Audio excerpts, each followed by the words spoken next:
선한 이웃이 우리 교회 기관이 하나 있습니다. 사단법인인데 활동 상황이 많지는 않지만은 지난해에 활동 상황을 영상으로 만들었어요. 잠깐 우리 한 2분 정도 됩니다. 보고 말씀을 듣겠습니다.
네, 오늘 오후 2시에 우리 선한 이웃 총회가 있습니다. 우리 전 교인들이 회원들은 아니고 그래서 참여를 많이 못 하시기 때문에 오늘 오후를 위해 만든 영상인데 보여드렸어요.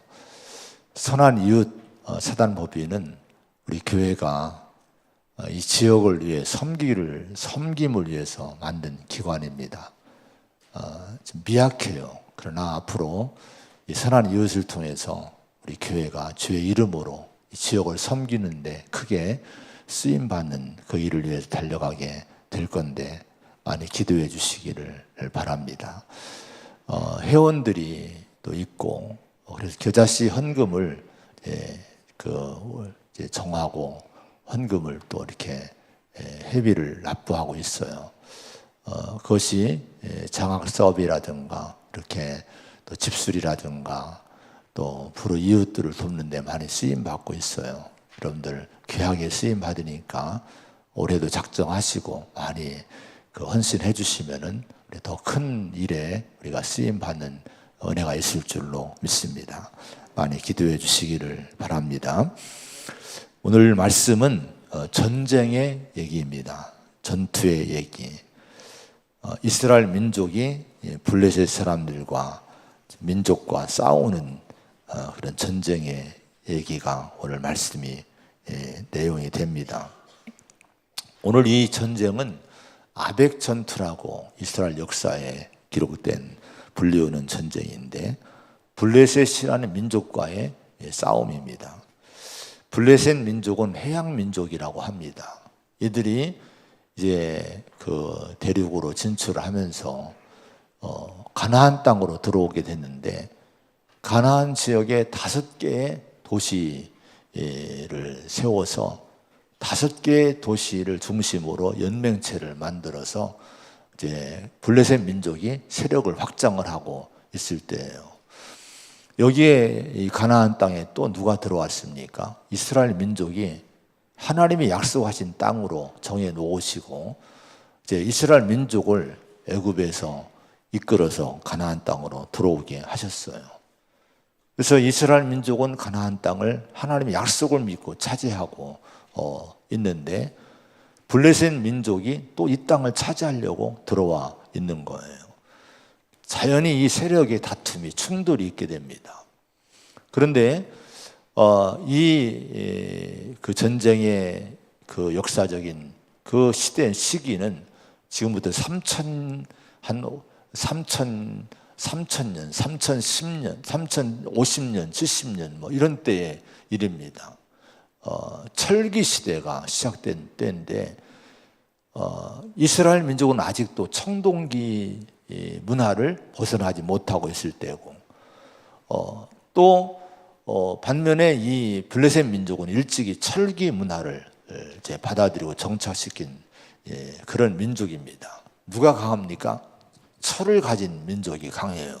블레셋이 훨씬 강한 민족으로 이스라엘 민족을 억압을 하고 또 지배를 하고 주도권을 잡고 있던 때입니다. 그런데 이제 특별히 삼손 시대 보면은 이전에 이 사건이 있기 전에 삼손이 이제 사사가 됐었는데 삼손 시대는 이 블레셋과 많이 싸워서 이긴 적이 많아요. 근데 이스라엘 민족이 싸운 것이 아니라 삼손이란 이 괴력을 가진 하나님의 주신 능력과 큰 육신의 힘을 가지고 이 블레셋을 혼자 물리치고 이런 일을 많이 했습니다. 근데 이때 보면은 사사기 15장에 보면은 이스라엘 사람들이 그럼에도 불구하고 삼손이란 하나님이 세운 괴력의 그 영웅 삼손이 있음에도 불구하고 여전히 블레셋을 두려워해요. 그 삼손이 막 나서서 블레셋을 치고 하니까 유다 사람 3,000명이 삼손을 찾아와요. 그리고 삼손을 결박해서 블레셋에 넘깁니다.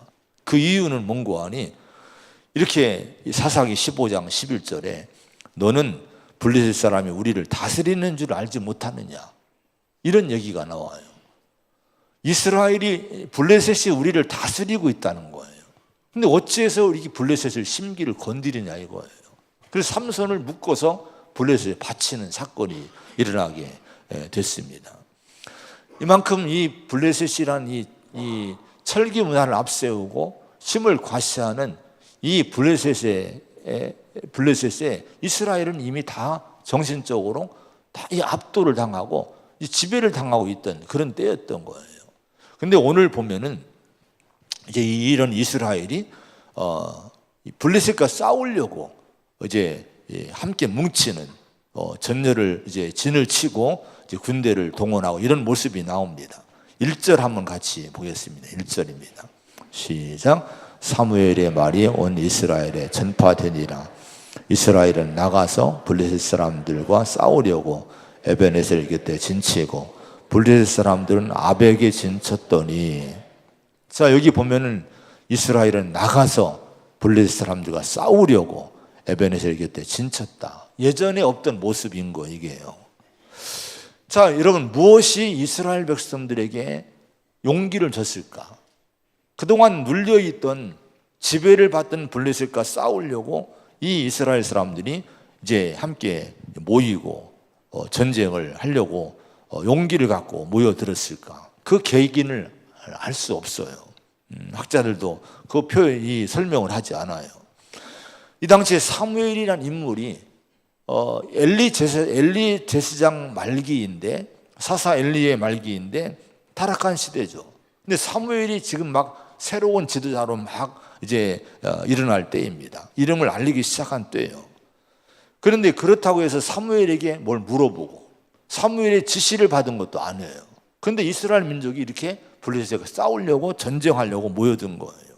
아마도 블레셋이 계속해서 괴롭히니까 생존을 위해서 이제 이 이스라엘 민족이 이제 저항을 이제 한 것이지 않은가 생각이 됩니다. 그런데 오늘 용기 있게 모처럼 싸움을 하게 됐는데 결과는 뭡니까? 2절의 말씀 한번 읽겠습니다. 시작. 블레셋 사람들이 이스라엘에 대하여 전열을 벌이니라. 그 둘이 싸우다가 이스라엘이 블레셋 사람들 앞에서 패하여 전쟁에서 죽임을 당한 군사가 4,000명 가량이라. 금방 패배합니다. 저항하고 블레셋과 싸우려고 나섰는데 바로 패배로 끝납니다. 패배는 비참한 거죠. 참혹한 거예요. 4,000명가량이 죽임을 당했다고 기록을 했습니다. 자, 오늘 말씀은 두 번의 전투가 있어요. 또 10절, 11절에 보면은 또 전투를 하게 됩니다.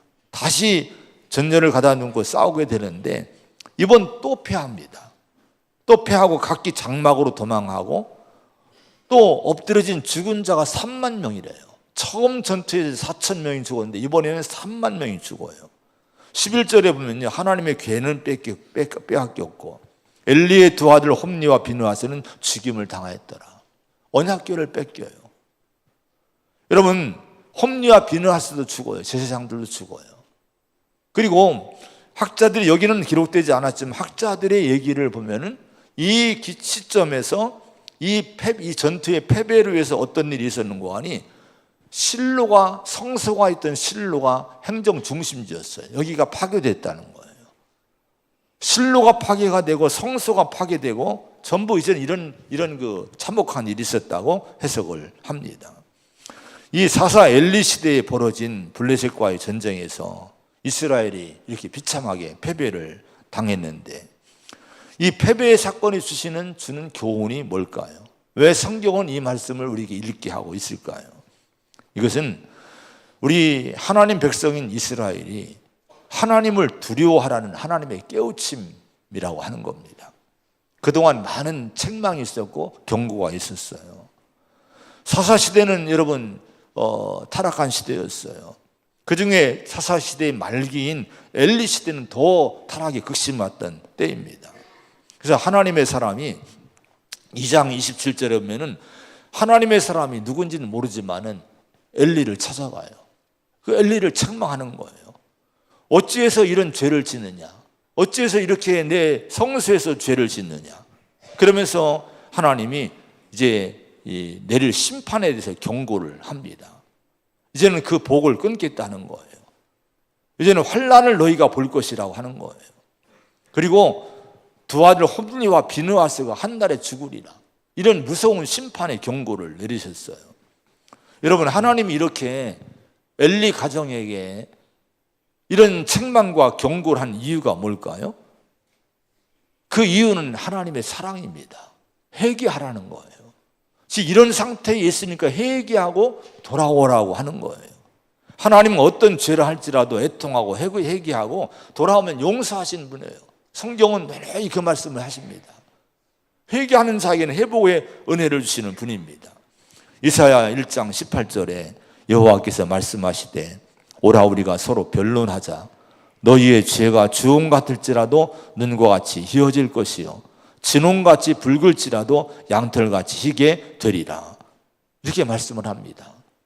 어떤 죄라도 이걸 깨닫고 하나님 말씀을 갖고 하나님과 우리가 얘기를 나눠보면서 그 말씀에 의해서 내가 죄임을 깨닫고 우리가 회개하고 돌아오면 다 희도록 양털처럼 희도록 깨끗하게 용서해 주겠다 하는 거예요. 자, 이렇게 경고하고 책망하고 하나님의 부르심이 있었지만은 그러나 이스라엘 백성이나 엘리는 돌아오지 않아요. 그 가정은 회개하지 않습니다. 회개하지 않는 이들에게 하나님은 경고했던 책망했던 그 말씀대로 그대로 이 가정에 이 나라에 심판을 주시는 거예요. 오늘 전쟁의 패배를 통해서 하나님은요 이스라엘을 책망하십니다. 그리고 이스라엘의 형식적인 신앙의 제도를 다 무너지게 합니다. 이 당시에는 성소도 있었고 언약궤도 있었고 제사장도 있었지만 다 허울 뿐인 거예요. 참된 믿음이 없었어요. 오히려 더 죄를 짓고 그랬어요. 이런 겉모양인 이 허울뿐인 명목상의 신앙의 제도를 다 깨뜨리십니다. 보세요. 오늘 전쟁에서 어떤 일이 일어났습니까? 제사장들이 다 죽어요. 엘리가 죽고 홈리와 비느하스가 죽어요. 언약궤를 여러분 이방인들이 뺏기게 합니다. 언약궤를 지킬 자격이 없다는 거예요. 성소가 유린을 당합니다. 참된 신앙이 없다고 하면 성소도 소용없다는 거예요. 성전도 있으나 마나라는 거예요. 성소를 다 유린당하게 한 거예요. 성경에는 이런 일들이 사건들이 반복적으로요 일어나요. 경고와 심판이 반복적으로 일어납니다. 하나님의 경고와 책망에 두려움으로 회개하고 순종하면 하나님의 용서와 회복의 은혜가 주어져요. 그런 일이 많이 있어요. 근데 이런 경고와 여러분 책망에 불구하고 오늘 이 엘리나 이 사사시대의 말기에 이스라엘처럼 회개하지 않고 순종하지 않으면 그 경고대로 그대로 두려운 심판이 일어났어요. 이런 반복된 사건들을 통해서 우리에게 준 교훈이 뭘까요? 하나님은 살아계시다는 거예요. 여러분, 하나님은 살아계시고 역사를 주관하신 분이란 거예요. 그런 일이 있을까 하지만 반드시 이런 일이 있다는 거예요. 설마 했지만 여러분, 이 나라가 이렇게 분지박산됩니다. 예레미야서나 이런 걸 보세요. 나라가 완전히 바벨론에게 먹히지 않습니까? 여러분, 역사를 주관하신 분, 살아계신 분, 우리 인간이 두려워해야 될 유일한 분, 이분이 하나님이라고 하는 거예요. 시편 31편 19절에 주를 두려워하는 자를 위하여 쌓아두신 은혜, 곧 주께 피하는 자를 위하여 인생 앞에 베푸신 은혜가 어찌 그리 큰지요, 이렇게 말씀을 합니다. 여러분, 하나님을 두려워하고, 그래서 하나님을 두려워함으로 하나님의 은혜를 구하고 겸손히 회개하고 나오면요, 그런 자를 위해서는 하나님의 큰 복을 예비해 놓았다는 거예요.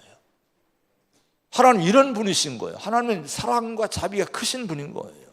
근데 하나님을 두려워하지 않고 회개하지 않고 그대로 여러분 죄악 가운데 머물면 무서운 심판이 임한다고 성경은 거듭 이런 사건을 통해 말씀하시고 있는 거예요. 여러분, 하나님을 두려워하시기 바랍니다. 의식하라는 거예요. 하나님을 의식하고 살라는 거예요. 하나님이 살아계시다는 믿음을 갖고 이분을 의식하고 하나님 앞에서 정말 조심스럽게 우리 삶을 살아야 된다고 하는 거예요. 마태복음 10장 28절에 몸은 죽여도 영혼은 능히 죽이지 못하는 자들을 두려워하지 말고 오직 몸과 영혼을 능히 지옥에 멸하실 수 있는 이를 두려워하라, 이렇게 말씀을 합니다. 여러분, 이게 뭐예요? 사람을 두려워하지 말라는 거예요. 사람이 아무리 무서워도 우리 몸밖에 죽이지 못하잖아요. 사람들이 우리를 해하는 것은 뭡니까? 육신뿐이 없어요. 영혼을 해하지 못하는 거예요. 이런 인간을 두려워하지 말래요. 누구를 두려워야 됩니까? 몸과 영혼을 능히 지옥에 멸할 수 있는 이를 두려워하라. 하나님을 두려워하라는 거예요. 여러분, 하나님을 두려워하는 성도가 신앙이 되기를 축원을 드립니다.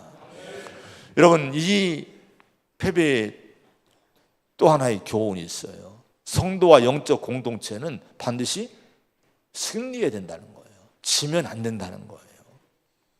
오늘 2절과 10절에 패배한 그 내용들이 얼마나 비참합니까? 4,000명이 죽고 또 3만 명이 죽고 이런 비참한 일들이 일어나게 되고요. 이스라엘 10절에 보면요, 이스라엘이 패하여 각기 장막으로 도망하였고 이런 대목이 나와요. 여러분, 전쟁터에서 장막으로 자기 집으로 도망갔다는 거예요. 이건 경기하는 자가 경기장에서 퇴장한 거예요. 중간에 전쟁터에서 완전히 패배를 여러분 자인하고 시인하고 이제 포기하고 항복하고 도망간 거예요. 이런 비참한 일이 하나님의 백성들 가운데 일어나게 된 거예요. 그런데 여러분, 이런 패배는 하나님에 있어서는 하나님의 아픔이 됩니다. 우리는 오늘 그런 전쟁을 하진 않아요. 그런데 여러분, 우리에게는 전쟁이 있는데 그게 무슨 전쟁입니까? 영적 전쟁인 거예요. 영혼의 전쟁인 거예요. 사탄 마귀와의 전쟁, 죄와의 전쟁. 우리는 성도는 끝없이 여러분 삶에서 이런 전쟁을 지금 치르고 살고 있는 전투 중임을 잊지 마시기 바랍니다. 영적 전쟁에 지지 말아야 돼요. 죄에 지지 말아야 되고 마귀에 지지 말아야 될 줄로 믿습니다. 창세기 6장에 보면은 사람의 죄악이 세상에 가득하고 마음으로 생각하는 모든 계획이 항상 악할 뿐임을 보시고 땅 위에 사람 지으셨음을 한탄하사 마음에 근심했다, 이런 말씀이 나와요. 마음에 근심했다는 것은 마음 아파했다는 거예요. 하나님이 뭐를 보고요? 인간이 하나님 형상으로 지음받은 인간이 하나님 뜻대로 살지 못하고 죄짓고 하나님을 떠나고 마귀에게 여러분 패배하고 죄에 지는 이 모습을 보면서 마음이 아파했다는 거예요. 빌립보 3장에 보면 3장 18절에 보면은 내가 여러 번 너희에게 말하였거니와 이제도 눈물을 흘리며 말하노니 여러 사람들이 그리스도의 십자가의 원수로 행하느니라. 십자가의 원수로 행하는 모습을 보면서 이게 누굽니까? 교회 밖의 사람들이 아니라 교회 안의 사람들이, 성도들이 십자가의 원수로 산다는 거예요. 십자가 복음이 유일한 구원의 길인데 이 십자가 복음을 부인하는 거예요. 자꾸 율법적으로 살려고 하고 인간의 행위를 자랑하고, 그리고 육신의 것만 찾고 땅의 것 찾고, 여러분 육신의 부끄러운 일들을 오히려 영광으로 생각하고, 이런 일을 보면서 바울이 하나님의 마음으로 어떻게 합니까? 눈물을 흘리며, 여러 번 눈물 흘리며 이 얘기를 이제 호소하고 돌아오라고 경고를 하고 책망을 한 거예요. 이게 하나님의 마음에, 하나님 마음이 아파하신다는 거예요. 우리가 죄에 지면 하나님이 가장 아파하십니다. 우리가 자녀들이 세상에 나가서 여러분 누구한테 맞고 와보세요. 여러분 상처투성이로 와보세요. 얼마나 부모 마음이 여러분 아픕니까? 마찬가지로 여러분 하나님은 우리가 세상에서 죄에게 마귀에게 찢기고 여러분 상하고 쓰러지고 매맞고 오면요, 지고 오면 하나님 마음이 쓰라린 거예요. 믿음으로 이겨야 될 터인데, 믿음으로 죄를 물리쳐야 될 터인데 여기 지고 오면 하나님 마음이 아프다고 하는 거예요. 여러분 죄에게 지지 않기를 축원을 드립니다. 디모데전서 6장에 보면 바울이 11절에 보면 12절에 보면 믿음의 선한 싸움을 싸우라, 영생을 취하라고 권고합니다. 이를 위해서 네가 부르심 받았다. 우리는 믿음으로 믿음의 선한 싸움, 믿음을 지키는 싸움을 싸우라는, 이게 선한 싸움입니다. 뭐 때문에 믿음의 싸움을 싸워야 됩니까? 영생을 취하라는 거예요. 영생을 취하라는 것은 영생을 붙들라는 거예요. 영생을 놓치지 말라는 거예요. 영혼을 뺏기지 말라는 거예요. 믿음을 뺏기지 말라는 거예요. 여러분 이걸 위해서 우리가 선한 싸움을 꼭 싸워서 이겨야 된다 하는 거예요. 여러분 어떤 일이 있어도 이 믿음만은 뺏기지 않기를 바랍니다. 영혼만은 여러분 뺏기지 않기를 바랍니다. 나중에 이 바울이 이제 죽음을 앞두고 노년에 이르렀을 때 이렇게 고백을 해요. 디모데후서 4장 7절에 나는 선한 싸움을 싸우고 나의 달려갈 길을 마치고 믿음을 지켰다, 이렇게 얘기를 합니다. 여러분 이 바울의 고백이 뭡니까? 영적 싸움에 승리했다는 거예요. 나는 다른 건 다 내가 고난과 고통과 굶주림과 아픔이 있었지만은 그럼에도 불구하고 나는 믿음은 꼭 지켰다는 거예요. 여러분 나중에 주님 앞에 섰을 때에, 또 인생의 뒤를 돌아볼 때에 내가 졌구나, 내 인생 영적으로 내가 쓰러졌구나, 이런 후회하는 인생 되지 않기를 바랍니다. 꼭 여러분 내가 선한 싸움을 싸우고 믿음을 지켰다고, 내 달려갈 길을 잘 마치고 믿음의 길을 달려왔노라고 고백할 수 있고, 그런 인생을 남길 수 있는 그런 저와 여러분 되기를 축원을 드립니다. 자 여러분, 그러면서 오늘 말씀은 3절의 말씀은 이런 말씀이 나와요. 한번 같이 또 읽어보겠습니다. 3절입니다. 시작. 백성이 진영으로 돌아오매 이스라엘 장로들이 이르되 여호와께서 어찌하여 우리에게 오늘 블레셋 사람들 앞에 패하게 하셨는고, 여호와의 언약궤를 실로에서 우리에게로 가져다가 우리 중에 있게 하여 그것으로 우리를 우리 원수들의 손에서 구원하게 하자 하니. 자, 백성들이 패배하고 돌아와요.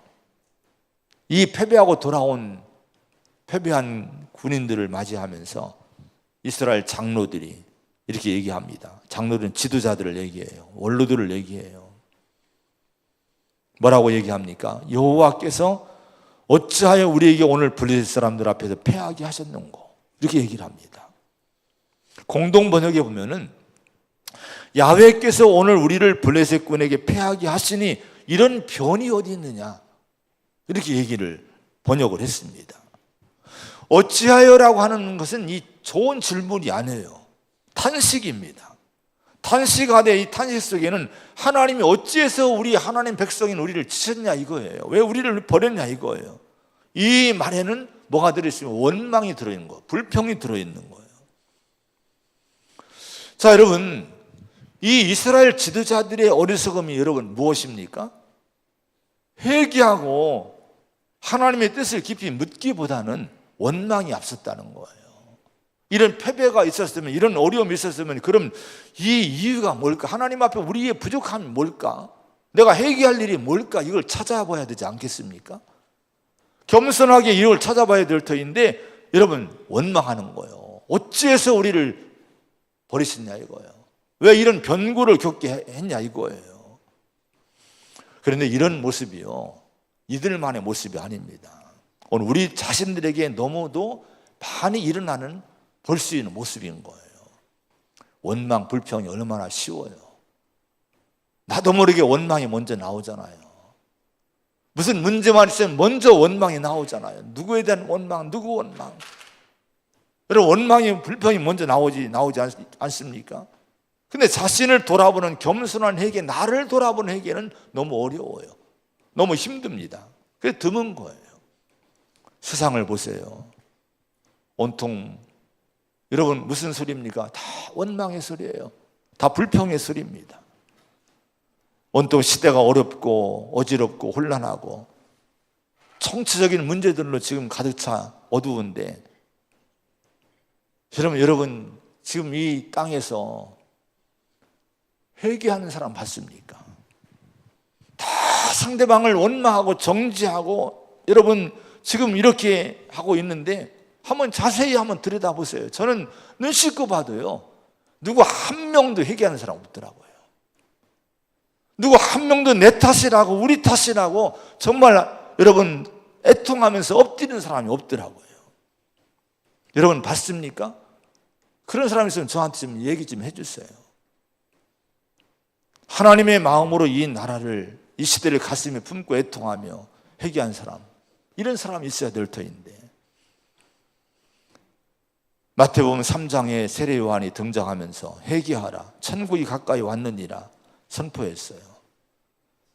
마태복음 4장에 예수님께서 등장하시면서 회개하라, 천국이 가까이 왔느니라 동일하게 이 얘기를 하십니다. 여러분, 그 시대의 어지러운 문제가 뭡니까? 로마 시대에, 여러분, 로마로부터 이 이스라엘이 다 정복당하고 이미 다 주권을 빼앗겼어요. 세금 수탈당하고. 자, 이런 어려운 때입니다. 근데 예수님과 세례요한과 예수님 등장해서 하는 얘기가 뭡니까? 회개하라, 천국이 가까이 왔다. 회개가 오니까 돌이키라는 거예요. 방향을 바꾸라는 거예요. 그래야 천국이 온다는 거예요. 어느 배가 항해 중에 있었는데 배 선장이 가만히 보니까 이 조타수가, 기잡이가 배를, 암초가 있는데 불구하고 그리로 배를 몰고 가더라는 거예요. 그 깜짝 놀라서 여러분 놀란 거예요. 소리를 칩니다. 빨리 방향을 바꾸라고, 돌리라고, 암초가 있다고.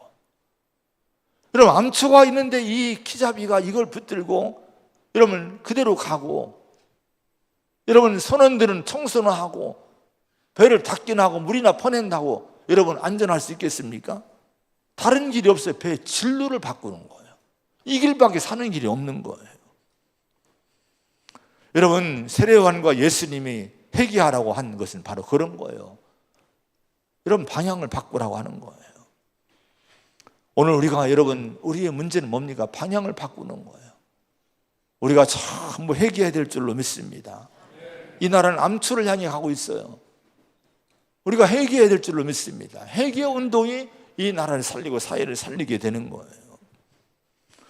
여러분, 여기 이 지도자들의 어리석음이 또 한 가지 있어요. 그게 뭔고 하니 3절에 또 보면요, 이렇게 말씀합니다. 이렇게 원망한 다음에 패하게 하셨는 거 어찌하여 이렇게 한 다음에 여호와의 언약궤를 실로에서 우리에게로 가져다가 우리 중에 있게 하여 그것으로 우리를 우리 원수들의 손에서 구원하게 하자 하니, 이렇게 얘기를 해요. 이게 뭡니까? 실로에 있는, 성소에 있는, 성전에 있는 언약궤를 이 전쟁터로 가져오자는 거예요. 그러면 우리가 그것 때문에 원수들의 전쟁에서 승리하고 구원받을 거라는 거예요. 실제로 그걸 실행합니다. 백성들, 사람을 보내요. 그리고 실로에 있는, 성소에 있는 언약궤를 끄집어 옵니다. 그런데 여러분, 이 결과는 뭡니까? 오히려 더 대피합니다. 처음에 여러분 전투에는 4,000명 죽었는데 언약궤를 가져오고는 여러분 몇 명이 3만 명이 죽는 거예요. 이스라엘 지도자들의 이 전쟁 패배 앞에서 생각해낸 방책이, 계책이 뭐예요? 전략이 뭐예요? 실로의 성소에 있는 언약궤를 가져오라는 거예요. 언약궤는요, 사람이 함부로 옮기는 것이 아니거든요. 성소에 있는 것을 여러분 어떻게 사람이 함부로 옮깁니까? 그건 옮길 수 없는 거예요. 누가 가야 되면 사람이 가야 되는 거예요. 어렵고 힘들면 성소를 찾아가서 기도하고, 성소를 찾아가서 회개하고, 거기 예배하고 제사하고, 그리고 하나님 은혜를 구해야 되는 거예요. 근데 성소를 찾아가는 것이 아니라, 이것이 찾아가는 것이 바른 신앙인데 성소에 있는 언약궤를 끄집어 오는 거예요. 이것이 우리 안에서 우리가 승리할 거라는 거예요. 이게 여러분 언약궤를 우상화시키는 거예요. 하나님의 신앙을 우상화시키는 거예요. 우리는 신앙생활을 잘해야 될 줄로 믿습니다. 사사시대의 타락은요, 다른 게 아니에요. 각기 사람들이 제 소견대로 행한 거, 하나님 말씀이 아니라 자기 소견대로 행하는 거. 오늘도 마찬가지예요. 영적 타락의 모습을 우리 안에서 정말 어떻게 발견할 수 있습니까? 내 소견대로 신앙생활하면 그건 타락하는 거예요. 여러분 잘 한번 점검해 보세요. 하나님을, 교회를, 여러분 영적 질서를 내가 마음대로 가져가려고 하지 말아야 돼요. 언약궤는 성소 안에 있어야 되는 거예요. 이걸 함부로 끄집어내고 내가 가져가는 거, 이건 큰 타락임을 잊지 마시기 바랍니다. 하나님을 두려워하는 마음으로 하나님 뜻을 묻고 겸손하게 순종하는 신앙의 자세를 우리가 가져야 돼요. 여러분, 형식적인 신앙에는 하나님 역사하지 않으심을 이 사건을 통해 또 보여주는 거예요. 언약궤는요 뭡니까? 히브리서 9장 4절에 보면은 금향로와 사면을 금으로 싼 언약궤가 있고 그 안에 만나를 담은 금 항아리와 아론의 쌍난 지팡이와 언약의 돌판들이 있고, 이런 말씀이 나와요. 언약궤 안에 뭐가 있어요? 10계명이 있는 거예요. 돌판이 있는 거예요. 그리고 만나가 있다는 거예요. 아론의 쌍난 지팡이 그 안에 넣어놨다는 거예요. 이게 하나의 교훈입니다. 언약궤는 여러분 말씀의 돌판에 10계명이 있다는 것은 뭡니까? 하나님이 말씀하신 분, 가르치는 분이라 하는 거예요. 하나님 말씀이 기준이 되는 삶이 돼야 된다 하는 거예요. 여러분 그 신앙을 요구하고 원하는 것이 언약궤의 신앙입니다. 만나는 뭐예요? 우리 필요를 공급하시는 분이 하나님이라는 거예요. 아론의 쌍난 지팡이는요 하나님 보증이죠. 주권적인 역사입니다. 누구를 택하고지 않은 거, 여러분 이것은 하나님의 주권이고 하나님 인도하심이라고 하는 거예요. 여러분 이렇게 이런 것들을 언약궤 안에 둔 이유가 뭡니까? 이스라엘이 예배하는, 하나님을 예배하는 이 이스라엘 백성들이, 하나님 백성들이 하나님 말씀을 먼저 잘 들으라는 거예요. 그 기준으로 살라는 거예요. 그런데 이스라엘은요 그 믿음을 잃었어요. 성소는 있었고 여러분 언약궤는 있었지만은 그들은 제멋대로, 여러분 제 소견대로 행하는 인생을 살던 시대가 사사시대예요. 하나님 말씀을 도통 듣지 않는 거예요. 말씀이 기준이 안 되는 거예요. 여러분 그러면 오늘 이 패배의 이 사건, 이 패배의 아픔 속에서 이들이 해야 될 일이 뭘까요? 언약궤를 가져오기 전에 뭐를 해야 되겠습니까? 하나님 말씀을 듣는 게 먼저 우선되지 않겠습니까? 하나님 말씀을 듣고 순종하는 이 순종이 없이 이들이 그저 여러분 회개도 없이 성전을 찾아가서 언약궤를 끄집어내서 전쟁터로 옮긴다고 전쟁에 승리하면 하나님 역사하셨습니까? 아니, 하나님을 외면하신 거예요. 더 엄청난 패배를 당하게 하신 거예요.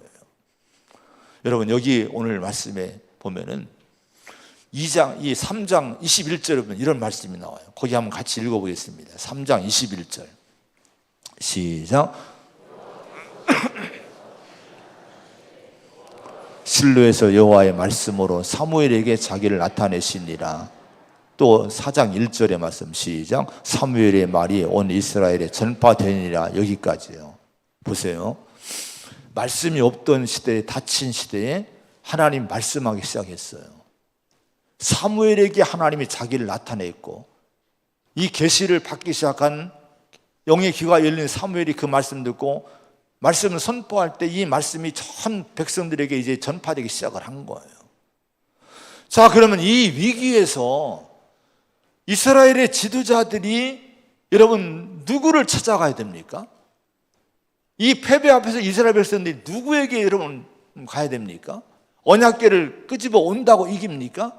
아니에요. 하나님 말씀이 임하는 사무엘을 찾아가서 조언을 받아야 되는 거예요. 하나님 뭐라고 말씀하십니까? 하나님 이 시대를 위해 뭐라고 말씀하십니까? 우리가 어떻게 했으면 좋겠습니까? 이 말씀을 들어야 되는데 사무엘을 외면해 버리는 거예요. 사무엘을 패싱하는 거예요. 전혀 사무엘의 얘기를 듣지 않아요. 그리고 여러분 성소에 가서 언약궤만 가지고 오면 우리가 이길 줄 알고 언약궤를 끄집어 오는 거예요. 마음대로요. 그런데 하나님은 여러분 승리를 주지 않으신 거예요. 이 사건을 통해 주시는 교훈이 뭡니까? 형식적인 신앙, 명목상의 신앙인 하나님 역사는 절대로 없다는 거예요. 언약궤를 통한 진실하고 참된 믿음을 갖지 못하면은 언약궤는 상자일 뿐이라 하는 거예요. 5절의 말씀 한번 같이 보겠습니다. 5절입니다. 여호와의 언약궤가 진영에 들어올 때에 온 이스라엘이 큰 소리로 외치며 땅이 울린지라. 언약궤를 가져오니까 이스라엘 군대가 막 함성을 지르는데 땅이 진동하도록 막 함성을 지른 거예요. 이길 줄 알고 언약궤가 왔으니까. 근데 진정한 신앙이 없이 언약궤만 가져왔다고 승리가 옵니까? 소리 지른다고 승리를 줍니까? 외친다고 승리를 줍니까? 디모데후서 3장 5절에 경건의 모양은 있으나 경건의 능력은 부인하니 이 같은 자들에게서 내가 돌아서라고 말씀해요. 경건의 모양은 언약궤는 갖추고 있지만 능력은 없어요. 실제 믿음은 없는 거예요. 여러분 우리가 성경을 다 갖고 있죠. 십자가 목에 걸고 그 십자가 다 교회나 가정에 십자가 하나씩 다 아마 뭐 놓여있든지 걸려있든지 뭐 할 거예요. 우리 모두가 다 목사, 장로, 집사 다 직분이 그럴듯하게 갖고 있어요. 우리 교회 성전, 아름다운 성전을 우리는 갖고 있어요. 그런데 여러분 이 자체가 능력입니까? 경건의 여러분 모양뿐인 이런 걸 가지고는요 이것이 능력이 되지 못하는 거예요. 내가 진짜 하나님 말씀을 듣지 않고 하나님께 순종하지 않으면 성경은 하나의 종이책일 뿐인 거예요. 십자가는 나무일 뿐인 거예요. 성전이 아무리 아름다운 건물일 뿐인 거예요. 진짜 중요한 것이 뭡니까? 오늘 이 말씀을 통해 주시는 게 뭐예요? 우리 실제 믿음이 하나님을 향한 실제 경외함이 정말 하나님을 신뢰하고 하나님을 두려워하는 마음이 믿음이 있어야 된다 하는 거예요. 여기 아까 읽었지만은 5절에 큰 소리를 외쳤다고 하잖아요. 우리가 여러분 아무리 크게 외치는 기도를 드려도 우리 찬양이 아무리 크게 울려 퍼져도요 진짜 여러분 이 자체가 힘이 아니란 거예요. 우리 안에 진정한 믿음이 없다면 이것도 하나의 빈 언약궤와 능력 없는 언약궤가 똑같다고 하는 거예요. 절대로 세상은요 이런 명목상의 신앙에는 우리에게 항복하지 않아요. 참된 믿음 갖고 나갈 때에 세상이 우리에게 항복하지 오히려 우리가 여러분 이스라엘 민족이 언약궤를 소유했지만 졌잖아요. 참된 믿음이 없으면 세상에 지는 거예요. 내가 목사라고 이기는 것이 아니고 장로라고 이기는 것도 아니고 여러분 집사 권사가 이기는 것도 아니고 우리가 찬양대 성가대 여러분 우리 뭐 기도하는 사람들 아무리 좋은 여러분 예배당 가졌어도 하나님께 순종하는 이 믿음 진정한 믿음이 없으면 우리는 이길 수 없는 거란 말이에요. 여러분 참된 믿음이 있기를 축원합니다. 하나님을 정말 경외하고 두려워하는 마음 우리 마음에 있어야 될 줄로 믿습니다. 어느 분이 언약궤는 하나님 이동용 보좌라고는 표현을 썼더라고요. 보좌는 뭡니까? 앉는 거예요. 하나님이 앉아 계시는 거예요. 근데 이 언약궤는 하나님이 앉아 계시지 않은 거예요. 우리의 신앙 가운데 하나님의 여러분 앉아 계시는, 임재하시는 신앙이 되어야 될 줄로 믿습니다. 여호수아 3장에 보면은 여호수아가 요단강을 건너갈 때 언약궤를 앞세워요. 그때는 언약궤를 앞세워 가니까 요단강이 갈라지는 거예요. 놀라운 기적이 일어나게 된 거예요. 근데 오늘은 여러분 상황이 완전히 달라요. 언약궤를 앞세웠지만 완전히 패배합니다. 차이가 뭐예요? 참된 신앙의 차이였던 거예요. 오늘 이 아벡의 전투에서 이스라엘 지도자들은 흉내낸 거예요. 여호수아를 흉내낸 거예요. 믿음은 갖지 않고 겉으로 모양만 흉내낸 거예요. 여러분 신앙이 흉내내는 신앙 되지 않기를 바랍니다. 진짜 내가 기도해야 되고, 진짜 내가 하나님 두려워해야 되고, 진짜 내가 하나님을 의지하고 신앙하고 신뢰하는 믿음으로 진실한 믿음이 내 안에 있어야 될 줄로 믿습니다. 그럼 하나님 승리 주실 거예요. 여러분 마지막 읽지 않았지만은 이 19, 20절에 보면은 이 전투가 패배하고 나서 엘리의 며느리인 비느하세의 아내가 임신하고 해산할 때가 됐는데 이 여인이 해산하면서 죽어가요. 근데 20절에 보면 이런 말씀이 나와요. 20절 말씀 같이 보겠습니다. 시작. 죽어갈 때에 곁에 서 있던 여인들이 그에게 이르되 두려워하지 말라. 네가 아들을 낳았다 하되 그가 대답하지도 아니하며 관념하지도 아니하고, 아들을 낳았다고 옆에 사람들이 얘기를 해줘요. 조금도 기뻐하지 않아요. 조금도 대답도 않고 관념하지도 않았다. 여러분 마음에 두지 않았다는 거예요. 자녀를, 아들을 낳는데 얼마나 기쁜 일입니까? 그런데 이게 기쁨이 안 된 거예요. 그 이유가 뭡니까? 마지막 21절 22절 말씀만 읽고 마치겠어요. 시작. 이르기를 영광이 이스라엘에게서 떠났다 하고 아이 이름을 이가못이라 하였으니 하나님의 괴가 빼앗겼고 그의 시아버지와 남편이 죽었기 때문이며, 또 이르기를 하나님의 괴를 빼앗겼으므로 영광이 이스라엘에서 떠났다 하였더라. 이가봇, 영광이 떠났다는 거예요. 이 여인 비느하세의 아내 엘리의 며느리가 본 게 뭡니까? 아들을 낳았어도 기쁘지 않아요. 심지어 시아버지 엘리가 죽고 남편이 죽고 시동생이 죽고 자기 가문이 몰락하는 것보다 더 슬픈 것이 있었어요. 이 여인은 뭐를 봤습니까? 하나님의 영광이 이 나라에 떠났구나. 이게 여러분 마음에 충격이 온 거예요.